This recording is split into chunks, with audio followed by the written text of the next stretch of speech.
I'm Andrew Doyle. Join me at 7 o'clock every Sunday night for Free Speech Nation, the show where I tackle the week's biggest stories in politics and current affairs with the help of my two comedian panellists and a variety of special guests. Free Speech Nation, Sunday nights from 7 on GB News, the People's Channel, Britain's news channel.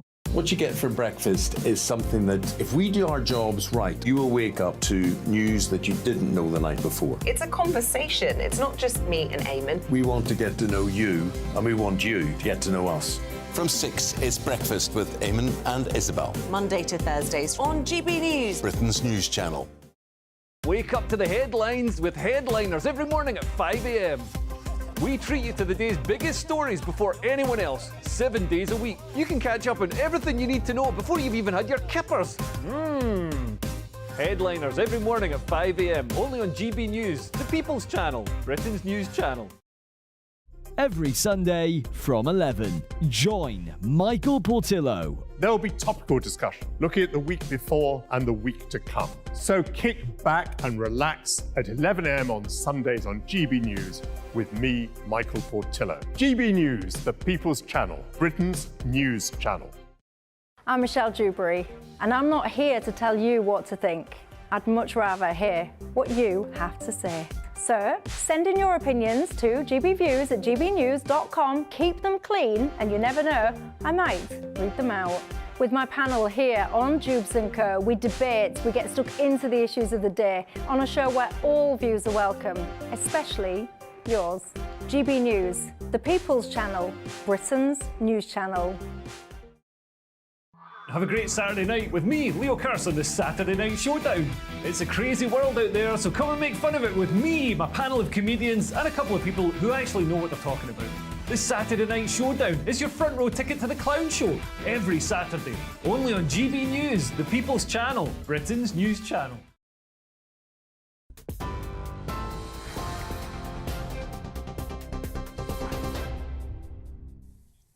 You're with GB News. I'm Sam Francis, and we'll start with our top story tonight. Police in Prague have revealed that they're now working on the theory that the gunman who shot dead 14 people at a university this afternoon was also responsible for the deaths of 2 people in a forest last week. A man and his 2-month-old daughter were found shot dead in woods outside the capital.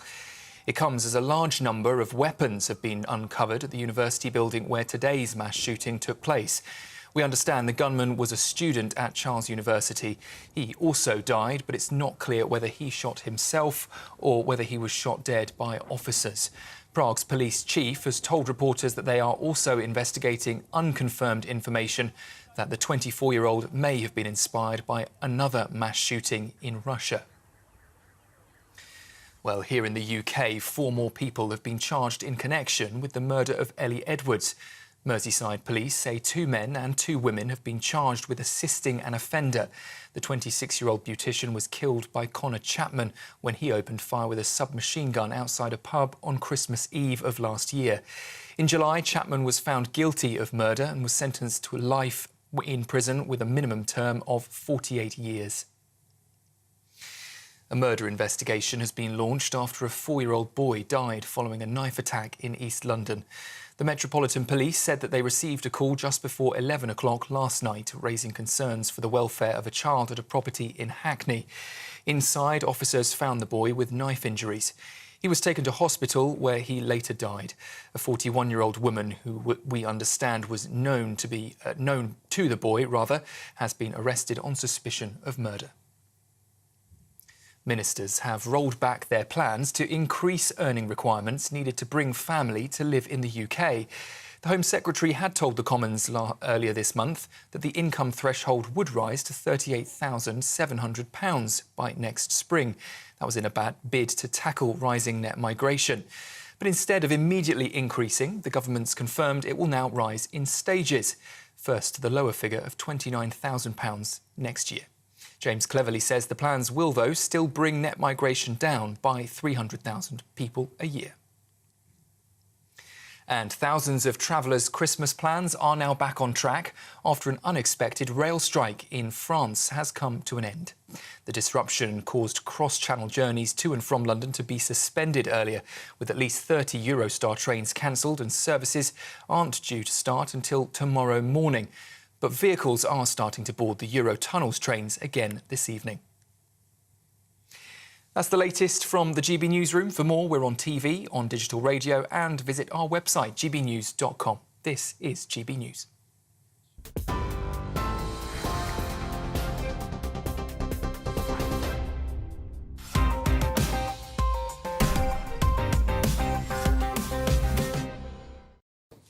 Hello and welcome to Headliners. I'm Josh Howie, and joining me to give Friday's newspapers a good working over are left hook Lewis Schaefer and pretty boy Paul Cox. That's never been said before. No, it's very good. Hey guys, what do you think of Sam Francis there? Sam Francis, yeah, new news presenter. Sam, yeah, great job. Bit of eye candy. Do you feel threatened, Lewis? I didn't feel threatened, and I feel threatened that I'm about to say that he's really good looking. Okay, because you are comfortable with your own looks. No, I'm not. I'm not comfortable. You're always swanning around here, like, I am, because now I'm really good looking in my age category. Yes. But this guy Sam is like... he's attractive now, and he's going to be even more attractive later. We don't know. He could gain a lot of weight. That's what I'm hoping. I should point out to the female viewers that I knew Lewis 20 years ago. He was rough! whereas I was a real pretty boy myself. Right, Let's have a quick blast through Friday's front pages. We have the Daily Mail. A sister dying is the tide turning. The Guardian revealed huge rise in hospital admissions with malnutrition. Telegraph, royal family persuaded Queen to end her days at Balmoral. Daily Express, Dame Esther's plea, this cruelty must stop. iNews, Christmas travel chaos as storm and strike hit rail, roads, air and sea. And the Daily Star, my Willie's got Diddy sausages. And those were your front pages.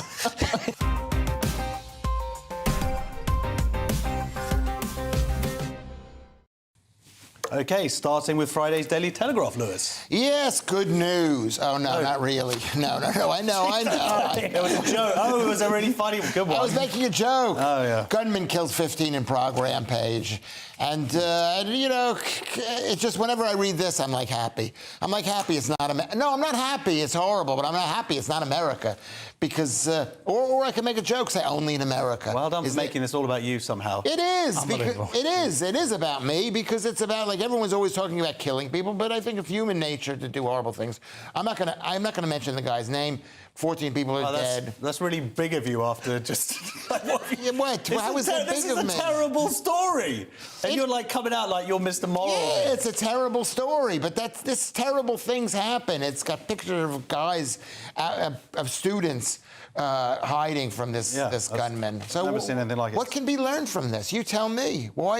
I don't know. What can be learned is to not put you on the first paper. That's what I've learned. Thank you so much. We'll talk about this other thing. Royal family persuaded the Queen to end her days at Balmoral. This is another thing. Try not to. I know this is another thing. I'm going to mess this up. Don't get me fired, is what I'm saying. I'm going to mess it up. Okay. Royal family persuaded Queen to end her days at Balmoral. There's a big puff piece on BBC. This is basically an ad for the BBC and an iPlayer. They're going to do a thing about the King Charles.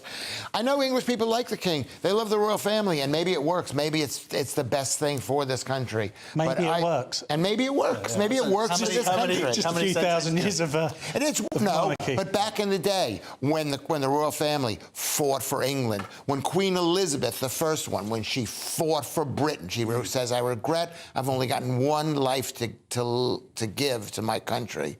Okay. Or was that an American that said that? Have you been watching that film? You've been watching Elizabeth Part 1? No, but I can What's the point? What are you trying to say? That's got nothing to do with this story. It has something to do with the story. It says, and I remember they basically forced the Queen. She's saying they forced the Queen to stay in Scotland and not to travel. Yeah, she didn't want to make a fuss, and they said, no, you know what? This is where you have got fond memories. Yeah. Stay here. And they asked her, and she asked them, well, why do you insist that I stay here? And they said to her, because you're going to die. And she said, And that's the end of The Crown, is it? Right, thank you so much for that insight there. Let's move on to Friday's Guardian, Paul. What are they leading with? Wow, that was brilliant, Lewis. Top TV. Revealed huge rise in hospital admissions with malnutrition.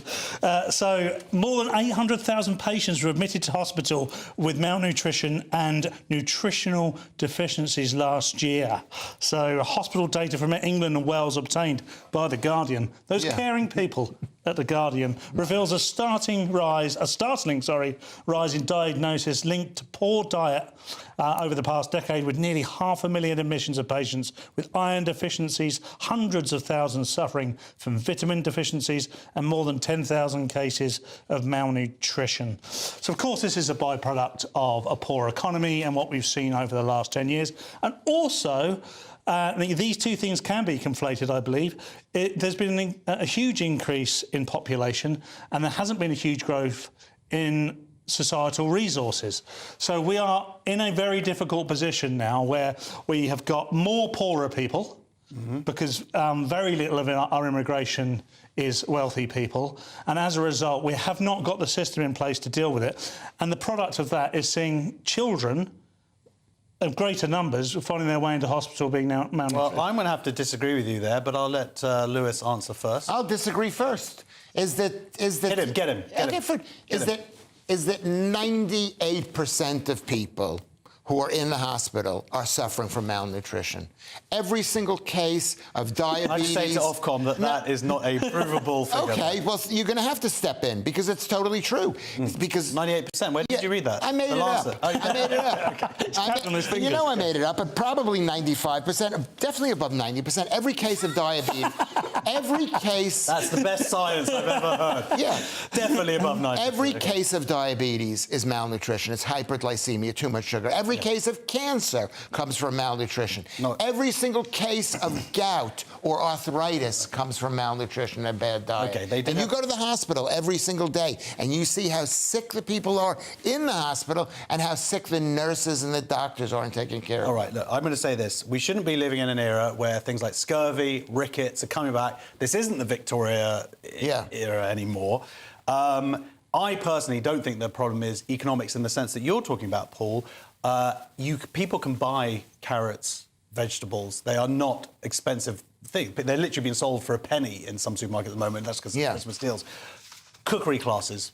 I believe that's it. People are poor. They're time poor because some people are doing multiple jobs, and it takes time to cook. That is what I believe the issue is. You are part of the problem. All right.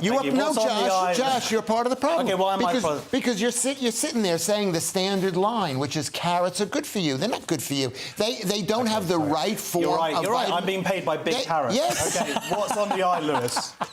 That's what's on the eye. What's on the eye is that the problem with our society is that people are being fed a diet of crushed grains, toxic seed oil, phony vegetables like carrots and broccoli. Okay, Lewis, can we please just get on with this? The eye, go. I know, look at you all passionate. No, what do you like in bed? That's what I want to know. This gets me so angry. It gets you so hot, the people are listening there and they're saying, let Lewis just finish a sentence. That's all they're saying. No, they don't want to hear about your dietary things. They do want to hear about it because they know that we've been lied to about food. Well, we've had 4 minutes on this. Can we please move on to the next story? Christmas travel chaos as storm and strike hit rail, roads, air, and sea. I think every year they have the exact same story because it is Christmas. People want to use public transport, and then the public transport decides not to work. Exactly. Every single year, in every country, every part of the world, it's always jammed on Christmas. This is a complete non-story. Wow. OK, I guess you guys don't have anywhere. Paul, are you going anywhere at Christmas? Yeah, here. I should be here Christmas Day. There we go. Well, I hope the roads are nice and clear for you. Who are you working with? I'm working with Lewis Schaefer. Oh, it's going to be amazing. Great. An hour all about carrots. Finally, the Daily Star, Paul. Just like to say to my parents, this is my job, and I have to read this out. My Willie's got Diddy sausages. So royal watchers are hanging out the bunting after King Chaz III, it says that in here, King Chaz III proclaimed his son, Wills, not to have ginormous sausage fingers. Wow. This, I mean, I don't know why we didn't read this story first, Josh. They have a photograph of Will's fingers. They don't look as big as Charles. And for me, this is good news. This is a big story. Yeah. There is a story up top, though. It's Black Eye Friday. So this that sounds like a domestic violence thing. Which well, I don't know, but it could. Is this the worst Friday for the the gigs? There's that one gig Friday of the year, which is what is it called? Black Friday, where everybody dies basically. Everybody's like. Well, I'm gigging tomorrow, so I look forward to. I wanted to add in that King Charles has his fat fingers because probably he's got fatty liver disease from liking the drink. Wow, you really don't want to stay in this country, do you? I love this country. Okay. The royal family, I'm not such a big Look at you, give it. He might take you on as sort of a personal dietitian, whatever. I could save his life. You're just mental enough. Look at how great I look. I'm 66 years old, almost 67. Yes. I was almost. I was. See those fingers. Wow, those are thin fingers. There we go. Right, that's the front pages battered to a pulp. Join us in a few minutes for Soccer Super League, EU impotence, and Palestinian protesters closing schools. It's going to be fun. I love the royal family. Yeah. Good afternoon, Britain. Good afternoon, Britain. Join us, Tom and Emily, to find out what's happening in the heart of Westminster and why it matters to you. Weekdays from midday, we bring you the most compelling stories from across the United Kingdom. And from your doorstep to our inbox. That's right, we want to hear from you. GB News, Britain's news channel. Wake up to the headlines with Headliners every morning at 5 a.m. We treat you to the day's biggest stories before anyone else, 7 days a week. You can catch up on everything you need to know before you've even had your kippers. Headliners every morning at 5 a.m, only on GB News, the People's Channel, Britain's news channel. GB News, unlike other broadcasters, isn't obsessed with the London-Westminster bubble. We think there's a nation beyond the M25, and that's why we talk about the issues that matter across the land. Join me on State of the Nation, 8 to 9 o'clock, Monday to Thursday, on GB News. Daisy's listening, and you should too. In the GB Newsroom, we bring you the news as it happens. With our team of dedicated journalists across the UK, we're ready to give you accurate reporting every day. When the news breaks, we'll be there with bulletins on GB News, the People's Channel, Britain's news channel. Big news, big debates, big opinion. Patrick Christie's Tonight is the week's biggest show. Every weekday, 9 to 11 p.m, we've got the inside track on the day's top stories. There'll be sharp takes you won't get anywhere else. We will set the news agenda, not just follow it, and I want to bring you along for the ride. Whatever it is, we'll have our finger on the pulse. It's news, but it's this close to entertainment. Patrick Christie's Tonight, 9 to 11 p.m, only on GB News, the People's Channel, Britain's news channel. Your weekend starts here with Friday Night Live with me, Mark Dolan, 8 till 9 on GB News. Big stories, big guests and big laughs as we get you ready for a cracking weekend. That's Friday Night Live with Mark Dolan. Fridays 8 till 9 on GB News. Bring your own drinks. The admission's free. Tired of the usual focus-tested, pre-prepared Westminster runaround? Well, so am I. So you want higher taxes? Is your department to blame for this? Are you rethinking this policy? Every Sunday at 9:30, I'll be sitting down with those in power to get the truth about the issues affecting you. Let's be honest, we've known about the cost pressures of this project for years, not months. That's the Camilla Tominey Show, a politics show with personality. On GB News, the People's Channel, Britain's news channel. I'm Andrew Doyle. Join me at 7 o'clock every Sunday night for Free Speech Nation, the show where I tackle the week's biggest stories in politics and current affairs with the help of my two comedian panellists and a variety of special guests. Free Speech Nation, Sunday nights from 7 on GB News, the People's Channel, Britain's news channel.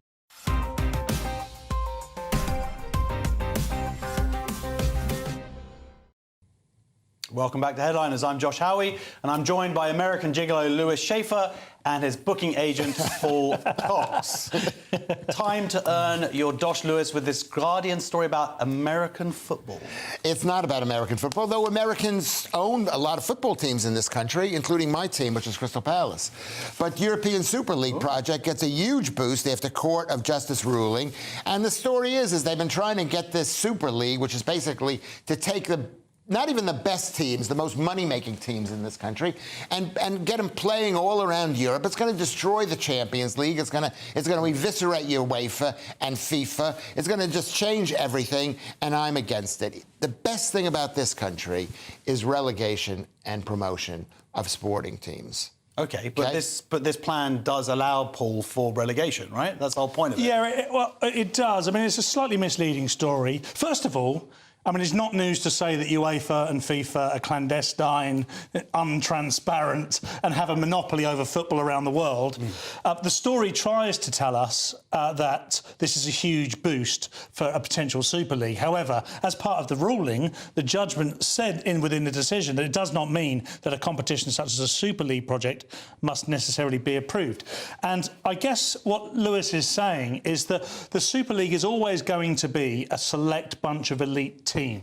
And that in its very essence is quite unsporting to some degree. The great thing about the Champions League is you can be Leicester City, you can surprisingly win the Premier League in 2016 and make your way into the Champions League. This Super League, the problem in the past has been that it's just these very select teams from across Europe, and therefore it's a monopolisation. Well, they haven't, but it hasn't existed though, right? It's never existed. It's tried to exist about 2 years ago, just after the pandemic, and basically English football fans went, we don't want this.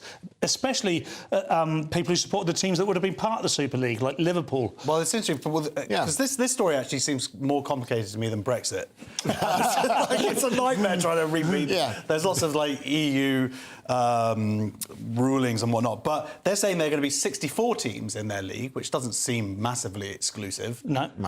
It does seem that it's going to be fair about who goes in, who goes out. I can't actually tell the difference between the Champions League and the Super League. But here's the problem. The problem is we live in a world where there's climate change, which I don't believe in, but there's people shouldn't be flying all around the world. And what makes the British Premier League so good is that the teams are so local that they're not wasting. You're driving to the next team. Portsmouth is playing Southampton. Crystal Palace is playing Fulham. But this means they're going to be having... genuinely managed to pull 4 teams out of your butt there. I actually know a lot about football. He does. He does, considering. But they're going to be having these games. They're going to be flying all the way to Marseille every single, They're talking about 14 extra games a season. There's 2 stories here. And that's the start of the thing. There's 2 stories here. One is the ambition for a Super League, which, for some reason, people are steadfast on trying to crowbar into the wonderful sport of football, and there is this ruling that might open a gate towards that. However, the 2 things aren't mutually inclusive at the moment. Well, I'd like to thank both of you, because now I understand what offside is. Friday's Telegraph next, and for a story about impotence, who better to explain it than Mr. Cox? Thank you. He said Cox on telly. But he didn't mention me. That's what I was thinking. He was going to mention me, which was probably more appropriate. Lewis talked about himself there for a minute. EU is impotent on the migration crisis, says Robert Jenrick. So, in an exclusive article for The Telegraph, Robert Jenrick criticises the European Commission and member states for failing to come up with a credible plan to intercept, turn back and repatriate migrants. And of course it does, because the EU itself is funded on a principle of sort of no borders, one community, less sovereignty. And it's that's within the borders. That's a difference. OK, but my point is that what's occurred is within the wet dream that was set out by the EU in the first place, is that you've got lots and lots of migration into the continent that's Europe, and we all get on fantastically. It's turned out to be quite the crisis, and as a result, I think the EU are going to be impotent on this, because they are partly responsible for the crisis, and therefore I think they are unable to deal with the crisis. I'd have to disagree with you in the EU project was not founded on immigration into Europe. It was found on integration between the countries of Europe. There's nothing to do with getting more people in. Now, there's a separate economic argument for immigrants and whatnot, but we are seeing a real problem here of people coming in, illegal immigrants, economic immigrants mostly, from various countries across Northern Africa, Tunisia, and whatnot. And there is an issue in that they aren't. This is what our former immigration minister is saying, is that the EU are not tackling the issue. And in his article, what he argues is you are going to see more right-wing and less countries start grappling with this seriously now, we are going to see more right-wing politicians get in because people don't want this huge immigration going. Let's get to the essence of it. It's a team world issue. Is that Europe is when I say team world, it's not the entire world. It's just the European world. Brexit was caused because of a migrant crisis, if you remember correctly, when there were millions Syrians came in. The fact is that Europe cannot control its outer borders, according to English people, and. Well, some can. They're saying this in this article. He says some can. So Poland is able to. But you know what it's like? It's like you live in a house. It's got 5 bedrooms, and that's exactly what I like. I can relate to this. You trust. Come on, mate. Sorry. You trust the 4 other people who are living in your house to leave their doors locked at nighttime. But if one of them leaves their door open, that means your flat, your room in the house, is now vulnerable. And that's what the problem is. We don't trust the Europeans to lock their doors. Didn't we move out? We can't move out. This is our home. All right, sticking with the Telegraph. And do you love a man in uniform, Lewis? Was that a good example? It was all right. It was good. Okay. Yeah, do I like... This is Keir Starmer. And this guy... Team World. He's calling Russia... Take a shot at home, everybody. Yes, he's calling Russia a real and constant threat to Europe. And it's only someone who believes in Europe believes that actually Russia is a constant threat. Is that Russia is a constant threat to You have to believe in Europe to know that the continent of Europe exists. Yeah, no, but he's not thinking about the continent. He's thinking about the NATO world. He's thinking about the EU world. Well, NATO's bigger than Europe, anyway. Yes, but he's thinking about that world. NATO is there to stop Russia. The EU is... We actually got a picture of him. Oh, hello! Hello, what a man. He's looking very handsome there. Yeah, what do you think? Do you like it? Come on, Lewis. What do you think? Just look at the man. Why you are so threatened by his physicality, you cannot even look at the photo. I didn't even realise Britain had troops in Estonia. What is Britain doing with troops in Estonia? We're part of NATO. Exactly. That's the point. The point is that we're moving all the way out there. We should mind our own business and we can barely Britain can barely defend itself. Oh, so you want to get out of NATO, old Jeremy Corbyn to my left here? Yes. Wow, crazy. All right, what do you think, Paul? I agree. I agree with Starmer on his point here, and anyone who's anti-Corbyn I'm probably pro them anyway. It's interesting that Starmer has taken this stance. It's only interesting in the sense that, of course, he has taken this stance. He's going. This is the only way you can win government in Great Britain, as Corbyn has proven on 2 occasions. And somebody asked me a question, actually, on Twitter, somebody I know quite well, why I would never vote for Corbyn. And it's got nothing to do with his anti-Semitism, because that doesn't impact me in the same way. Well, it's fine. Because I am also anti-Semitic. Flip it up. But it's because of these particular policies that he became...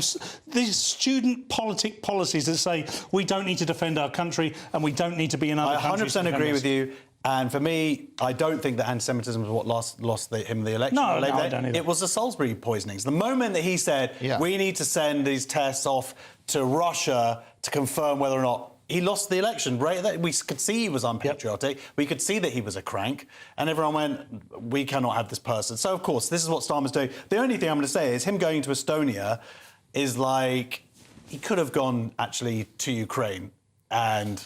It's a weird situation. Isn't it weird how the opposition leader, who has very little power in this country, can then just wander around like they are in charge of the country, making all these kind of pseudo-promises? Oh, he will be. He will be. Yes, of course, but isn't it weird? Moving on to Friday's Daily Mail, where Palestinian activists have won a great victory for Gaza, shutting down a British primary school pool. Head teacher slams malicious lies on social media, claiming Palestine student 8 was bullied by teachers. So this is Berkeley Primary School in Leighton, which is in Waltham Forest, a borough of London, has been engulfed in a row after a TikTok video alleging that an 8-year-old pupil was bullied by teachers for being Palestinian, viewed by over 250,000 people. That's not strictly true. The kid was not bullied at all. He wasn't bullied. According to the school, they put out a thing saying there was an external investigation, there was no bullying. So there is a little bit more context to this. It started on Mufti Day, which was the Children Need Day, where some of the children brought in Palestinian flags as their way of celebrating Children Need, which is, I think, misguided at best. And the school have tried to be apolitical on this. And the reason the school has found it very difficult to be apolitical on this in this first instance is because they're taking no side in this war, but they immediately took the side of Ukraine in the Ukraine-Russian war. So anybody on the opposite side of the argument can say, well, hang on a minute, we never taught our kids anything about Russia or Ukraine, but they came home with a Ukrainian flag tied to their back, you know, celebrating all things Ukrainian. So whilst I believe that there is no evidence that there was any anti-Palestine sentiment at all within the school, I can understand why they feel like they've got some sort of moral victory. Well, this is it, because this was all from a TikTok that, like you say, has got sort of tens of thousands of views, which turns out to be essentially lies by someone also, by the way, who's posted homophobic content in the past. But of course, let's overlook the left's inability to inconvenient truth there. But actually, I've read a few different reports on this. Supposedly, it's not really anything to do with this flag at all. The reason why letters were initially sent home to these 8 families of these 1,200 students there is because of stuff that was being said by the students. And there was even an earlier case where the mother was posting inappropriate stuff on parent WhatsApp groups. And that's what started it. And they had to sort of warn, look, if you're going to go down this line and if the kids are going to come in and talk about this stuff, genocide and whatnot, then we have a legal obligation, which they do, to bring in Prevent. So this idea that's been all made about this flag and whatnot is misleading. And let's move forward now to the protests in front of school. We have a school that is being closed down 2 days early before Christmas. 1,200 students out, Lewis. I mean, this is not right to kowtow to the mob, right? Yeah, well, you've left out the most important element, which is this is what happens when you have multiculturalism and not the melting pot as if we have it in America, with the idea you've got little groups of people all melting together in a stew. You have an area where there's a lot of people who believe in the same thing. It's almost their own independent country. So they feel emboldened and empowered, and it can cause dissent with other groups of people. Well, OK. The point, we've not necessarily had issues with multiculturalism like this before. When I first moved to this country, and I learned that there were certain places in this country which were Viking towns. When the Vikings invaded, there were towns. Anything begins with a BY, ended with a BY, was a Viking town. And so you had towns with Viking people right next door to English people, to British people, living totally separate lives. And that's what we're having here. OK, thank you so much for wasting 2 minutes of our life there, Lewis. We're now at the halfway point, and we are limber and loose for the next section, which includes Eurovision, Euroschmision, Harvard plagiarism, and white men get to go to uni. See you in 2. Your weekend starts here with Friday Night Live with me, Mark Dolan, 8 till 9 on GB News. Big stories, big guests and big laughs as we get you ready for a cracking weekend. That's Friday Night Live with Mark Dolan. Fridays 8 till 9 on GB News. Bring your own drinks. The admission's free. Wake up to the headlines with Headliners every morning at 5 a.m. We treat you to the day's biggest stories before anyone else, 7 days a week. You can catch up on everything you need to know before you've even had your kippers. Headliners every morning at 5 a.m, only on GB News, the People's Channel, Britain's news channel. In the GB Newsroom, we bring you the news as it happens. With our team of dedicated journalists across the UK, we're ready to give you accurate reporting every day. When the news breaks, we'll be there with bulletins on GB News, the People's Channel, Britain's news channel. Big news, big debates, big opinion. Patrick Christie's Tonight is the week's biggest show. Every weekday, 9 to 11 p.m, we've got the inside track on the day's top stories. There'll be sharp takes you won't get anywhere else. We will set the news agenda, not just follow it, and I want to bring you along for the ride. Whatever it is, we'll have our finger on the pulse. It's news, but it's this close to entertainment. Patrick Christie's Tonight, 9 till 11 p.m, only on GB News, the People's Channel, Britain's news channel. Good afternoon, Britain. Good afternoon, Britain. Join us, Tom and Emily, To find out what's happening in the heart of Westminster. and why it matters to you. Weekdays from midday, we bring you the most compelling stories from across the United Kingdom. And from your doorstep to our inbox. That's right, we want to hear from you. GB News, Britain's news channel. GB News, unlike other broadcasters, isn't obsessed with the London-Westminster bubble. We think there's a nation beyond the M25, and that's why we talk about the issues that matter across the land. Join me on State of the Nation, 8 to 9 o'clock, Monday to Thursday, on GB News. Daisy's listening, and you should too. I'm Andrew Doyle. Join me at 7 o'clock every Sunday night for Free Speech Nation, the show where I tackle the week's biggest stories in politics and current affairs with the help of my two comedian panellists and a variety of special guests. Free Speech Nation, Sunday nights from 7 on GB News, the People's Channel, Britain's news channel. GB News is Britain's news channel, and now you can support it. All you have to do is scan that QR code that's up on your screen right now, or you can go to gbnews.com/support and become a GB News member. You'll have fantastic benefits. We're also going to organise special events where you as GB News members can meet the presenters, the on-screen faces. Scan the QR code or go to gbnews.com/support. Thank you so much.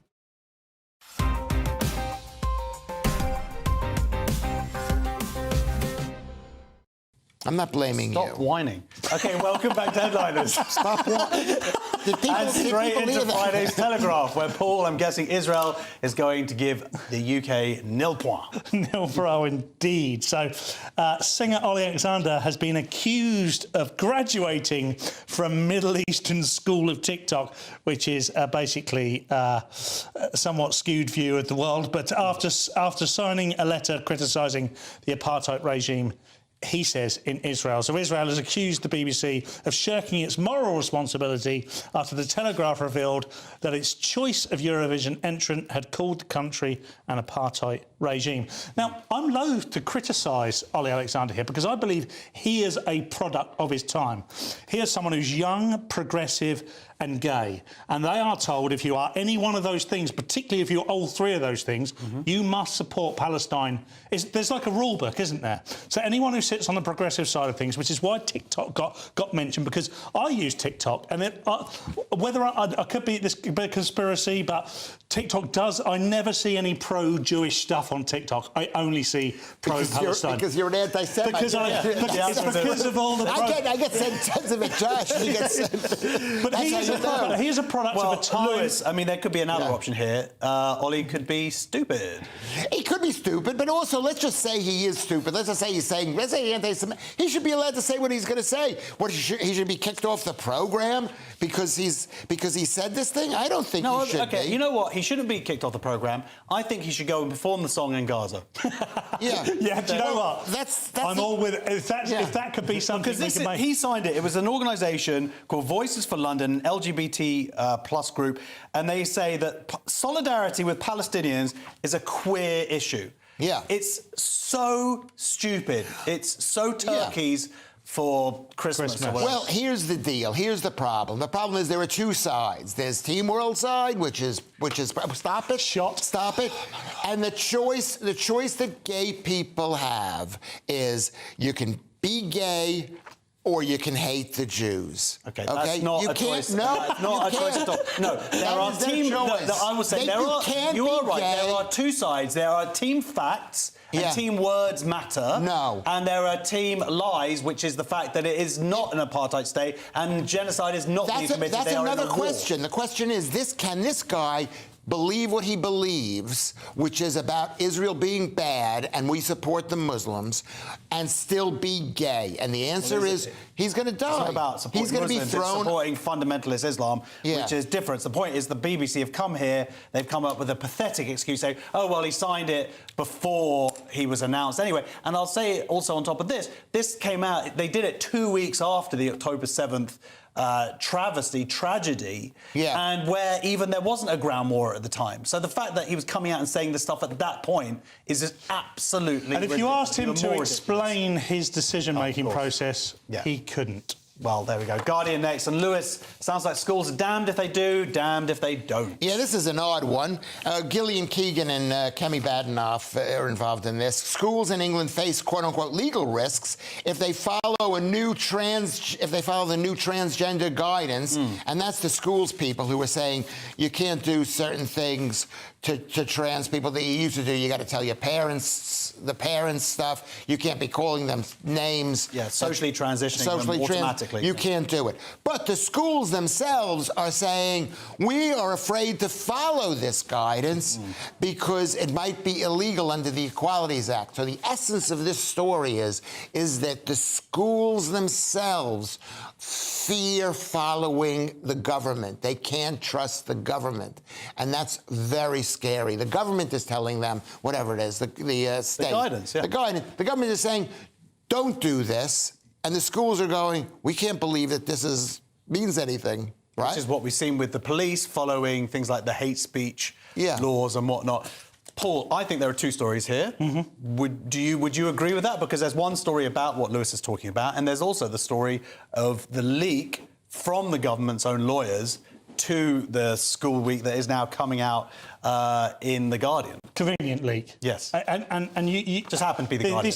It happens to be The Guardian. It happens to be very liberal, left-leaning civil servants, lawyers within the government that are leaking these things. And it's not ridiculous to say that. That's exactly what happens. And the reason it happens is they're trying to expose the government's policy and weaken it at every turn. Now, the problem I have is that the reason the police and teachers are able to not pay heed to any of the government advice is because they will lean back on the laws, and the laws protect them in many cases. So, for instance, the Equalities Act probably would protect a teacher if that teacher promised to lie to a parent to protect the child, which to me is a massive breach. I don't know if that's necessarily well, because that's exactly what would happen. What I'm saying is, if the child said, "Please don't tell my mum, but I want to be referred to as this," and the teacher then said, "OK, no problem," they could probably rely on the Equalities Act to back them up. Now, I don't know if they couldn't, but they would feel emboldened by it,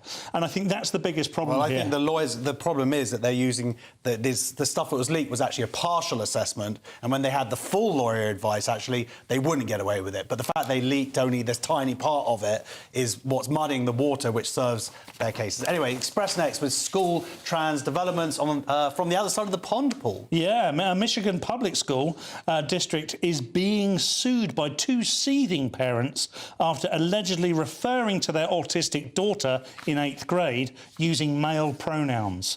So the daughter, who has autism, had been seeing a school counsellor, and the parents claimed that the counsellor never informed them that their child requested to identify as a different gender at school.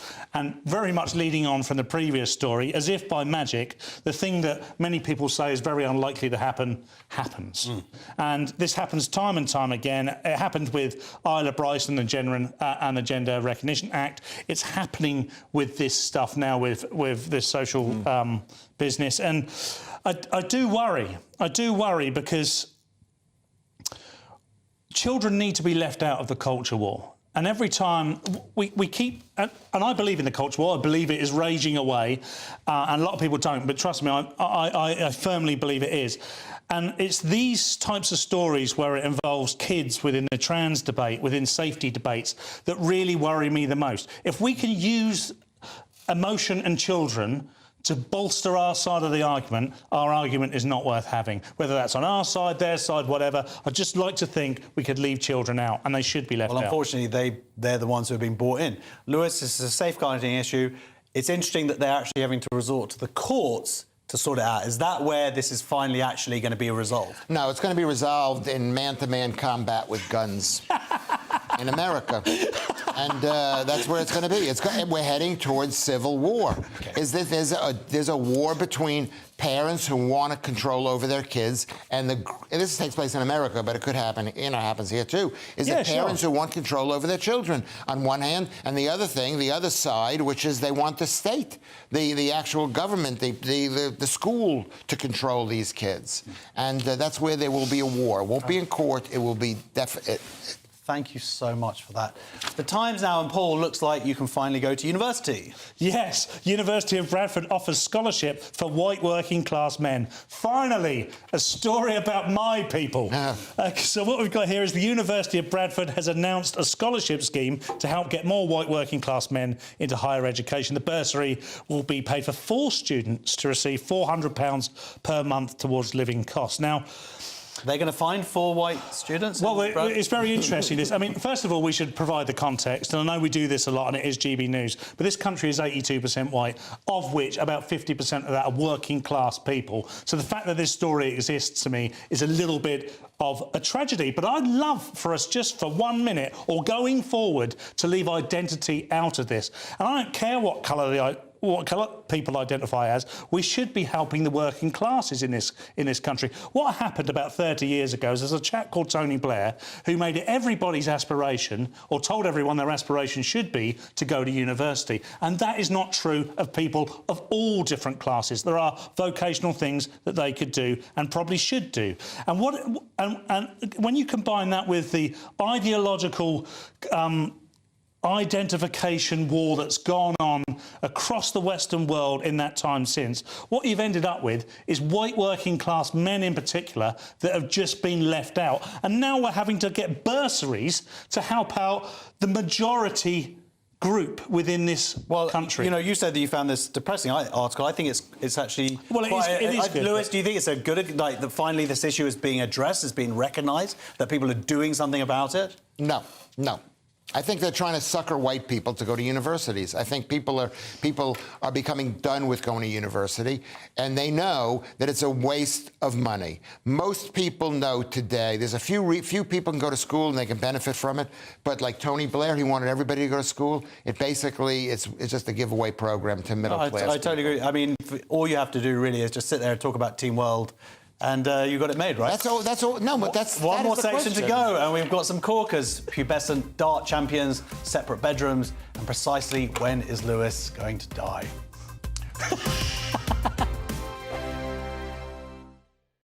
Join us every night on GB News at 11 p.m. for Headliners, which is 3 top comedians going through the next day's news stories, which is exactly what you need, because when the establishment has gone crazy, you need some craziness to make sense of it. Headliners. You don't have to bother reading the newspaper. We've got it covered for you. Every night at 11 p.m. and repeated every morning at 5 a.m. We won't send you to sleep like some of the other paper review shows out there. So join us 11 p.m. every night on GB News. The People's Channel, Britain's news channel. Tired of the usual focus-tested, pre-prepared Westminster runaround? Well, so am I. So you want higher taxes? Is your department to blame for this? Are you rethinking this policy? Every Sunday at 9:30, I'll be sitting down with those in power to get the truth about the issues affecting you. Let's be honest, we've known about the cost pressures of this project for years, not months. That's the Camilla Tominey Show, a politics show with personality. On GB News, the People's Channel, Britain's news channel. I think the most exciting bit for me is talking to people. People who I think are ignored often by the major news channels. We're going to give news they want to hear. There's a voice there that needs to be heard. I think there's a chance here for a diversity of opinion to be expressed, which you don't find elsewhere. It's really exciting. We don't hold back. We're free to say how decisions that are taken here affect us all around the country. Only on GB News, the People's Channel, Britain's news channel. Good afternoon, Britain. Good afternoon, Britain. Join us, Tom and Emily, to find out what's happening in the heart of Westminster and why it matters to you. Weekdays from midday, we bring you the most compelling stories from across the United Kingdom. And from your doorstep to our inbox. That's right, we want to hear from you. GB News, Britain's news channel. every Sunday from 11. Join Michael Portillo. There'll be topical discussion, looking at the week before and the week to come. So kick back and relax at 11 a.m. on Sundays on GB News with me, Michael Portillo. GB News, the People's Channel, Britain's news channel. Your weekend starts here with Friday Night Live with me, Mark Dolan, 8 till 9 on GB News. Big stories, big guests and big laughs as we get you ready for a cracking weekend.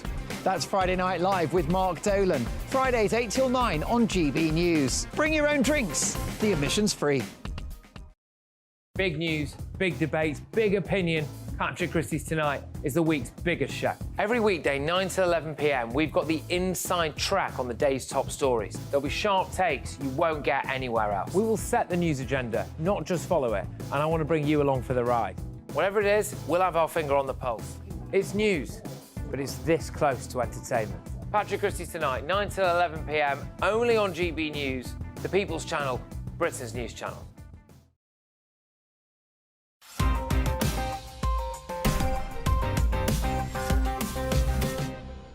And I do no exercise. Could you just leave your nose hairs alone? Right, welcome back to Headliners. Let's kick off with a Telegraph story where Lewis is going to try and hit a bullseye. Yeah, OK. Well, this isn't the Telegraph. You've got school in the morning. 16-year-old lights up World Darts Championship. And this is about Luke the Nuke Littler, who's the youngest. He's 16 years old, still at school. Littler. You said... Whatever it is. And so I'm reading, he's the youngest dart guy. And at that point, that was at the point that I fell asleep reading this. Wow. Because you're not a fan. Not a fan of darts at all. British soccer, best sport. Well, anywhere. OK, Paul, you're built for darts. What do you... do you think that... I mean, is this guy... Have you seen any of his... I've actually watched this guy play. I have genuinely. Do you think if he puts on a couple more stone around his gut, he's got what it takes to be a fine sportsman? We haven't got a picture of him, I know we haven't, but I urge all of our watchers and listeners to look him up when you can. This guy is 16. He looks older than me. Yeah. He genuinely does. He's got a receding hairline. He's got the gut. He's got that weary look in his eye that says, I can't believe I've got to go home to the wife and kids. But he's a fantastic darts player, and he's a prodigy. And in this country, drinking and throwing sharp things is a national pastime and something we want to be very good at. And this guy looks like he's got, of course, because he's 16, we've put the weight of the world on his shoulders and say around his gut as well. Around his gut, we've said this guy holds all our hopes. He's definitely built for darts. He's definitely built for darts. But, I mean, watch him.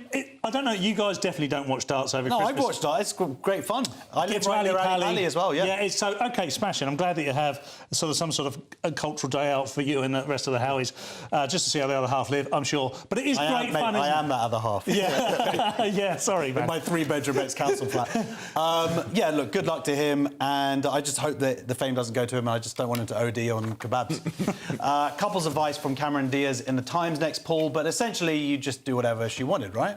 Yeah, I mean, if Cameron Diaz was offering me advice to get with her, then this would be a different story. Sadly, it's not about that anymore. Cameron Diaz says, let couples sleep in different rooms. So Cameron Diaz wants to normalise married couples not only sleeping in separate beds, but living in separate houses. Yes. So it's not really being together, is it? Well, she's saying that they've got 3 houses, it seems to imply here. There's like a house in between their houses that's where they... She's describing the life of a rich, beautiful woman.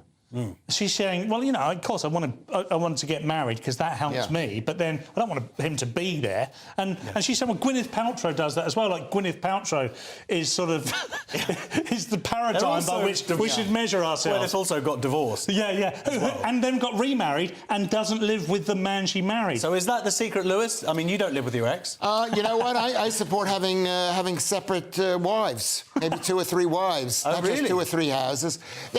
This is a lie, really, because women love cuddling. They love having a guy next to them because they're so scared all the time. They need to be protected. So it's the men. Men don't care. I can sleep by myself, but women need a guy right next to them. Don't get mad at me. It's the truth. I've been watching a lot of YouTube videos about this. OK, well, our viewership just doubled there. Lewis is talking. talking about getting intimate. Now, we've got a Metro story now predicting when you die. Are they printing your upcoming gigs, Lewis? Well, this is unbelievable story. Calculator predicts when you'll die, and it's scarily accurate. They did a test where they took a group of people. I don't know how many they took, maybe 100 people. And it was thousands, I think. Thousands. And they had half of the people. 6 million people. 6 million people. And they had the people who died, right? Mm-hmm. Basically, they put all the information in about those people. Yeah.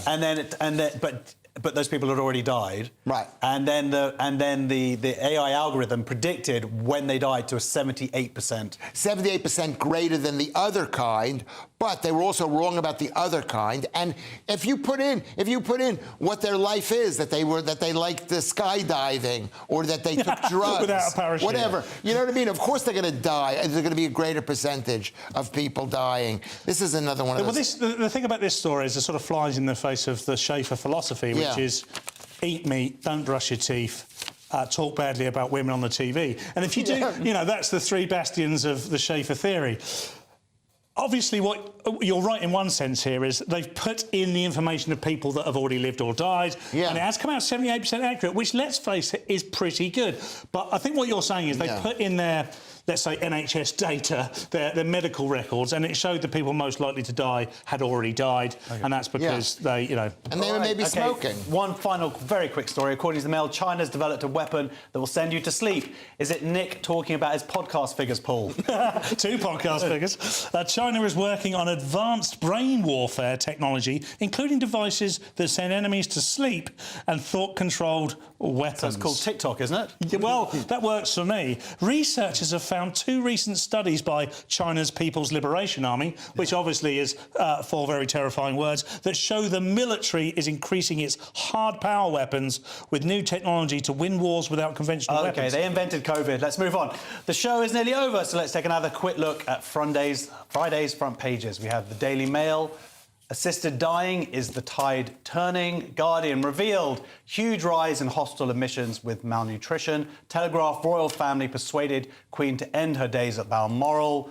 The Daily Express, Dame Esther's plea, this cruelty must stop. iNews, Christmas travel chaos as storm and strike hit rail, roads, air and sea. And the Daily Star, my Willie's got Diddy sausages. And those were your front pages. That is all we have time for. Thank you to my guests, Lewis Schaefer and Paul Cox. There's his calendar right there. We're going to be back tomorrow with Andrew Doyle at 11 p.m. with Nick Dixon and Stephen Allen. If you're watching at 5 a.m, stay tuned for breakfast. Nice. Looks like things are heating up. Boxed boilers, sponsors of weather on GB News. Hello, very good evening to you. I'm Alex Burkill here with your latest GB News weather forecast. Whilst there may be a bit of hill snow across northern parts through the next 24 hours or so, it's a milder story elsewhere. And we do still have some strong winds and some rain around, even though the deep area of low pressure we saw earlier today has now cleared away towards the east. So a blustery picture as we go through this evening and overnight. Some outbreaks of rain quite likely. Hill snow is an issue across some northern parts, particularly for Shetland. Here we could see something of an ice risk as we go through the night into Friday morning, and for many turning increasingly cloudy overnight, and with those blustery winds, temperatures not dropping much, some places in the south staying in double figures. Chillier further north across parts of Scotland, could be a touch of frost here first thing on Friday morning. Otherwise though, through the day it is going to be largely cloudy for many of us. There will be further outbreaks of rain, it is going to be blustery at times, and some more snow, perhaps some ice is likely across parts of Scotland too. Some brighter breaks developing in the southwest, and here it's still going to be relatively mild, albeit temperatures a little bit down compared to today. As we look towards Saturday, and it's a wet picture across many northern areas, particularly Scotland, western parts likely to see some heavy rainfall totals building up. A bit more snow around, again bringing the risk of some icy patches too. A drier picture further south, but quite a cloudy one with a few spots of rain possible. That rain then does gradually make its way southwards as we go through Christmas Eve, eventually clearing through as we go into Christmas Day. Bye-bye. A brighter outlook with Box Solar, sponsors of weather on GB News.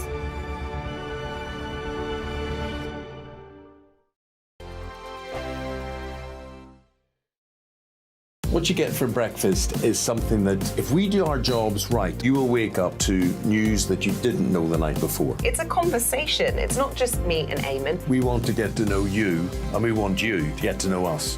From 6, it's Breakfast with Eamon and Isabel. Monday to Thursdays on GB News, Britain's news channel.